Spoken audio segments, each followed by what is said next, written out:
আসছি সাতক্ষীরা জেলার বৃহৎ উপজেলা শ্যামনগরীতে, এবং এই শ্যামনগরে বিখ্যাত একটা জায়গা, সেটা হচ্ছে আপনার কৈখালীর তরমুজ, যেটা খুবই সুস্বাদু এবং মিঠা, যা কিনা আমরা বিভিন্ন ফেসবুক ইউটিউবে দেখি যে আসলে তরমুজ, পাকা তরমুজে টোকা দিলে তরমুজটা ফেটে যায়। আসলে আজকে আমরা পরীক্ষা করবো যে এটা ফাটে কিনা, বাট আপনাদেরকে একটু দেখানোর চেষ্টা করতেছি।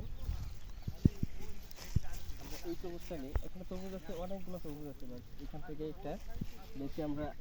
এই যে পিছনটা ফেলাই দিতে হবে। দেখেন তরমুজটা আসলে সুন্দর, তো টোকা দিয়ে দেখি যে আসলে ফাটে কি। সত্যি তো ফেটে যায় আসলে, যে টোকা দিলে ফেটে যায় তো তরমুজ। পাকা তরমুজের দেখেন এখানে টোকা দিয়েছি, ফেটে গেছে, কিন্তু এটা সত্য যে আসলে পাকা তরমুজ যেটা হয় সেটা পিছনে বোটাটা ফেলায় একটু টোকা দিলে অবশ্যই ফেটে যায় আর কি। ফেটে যায়।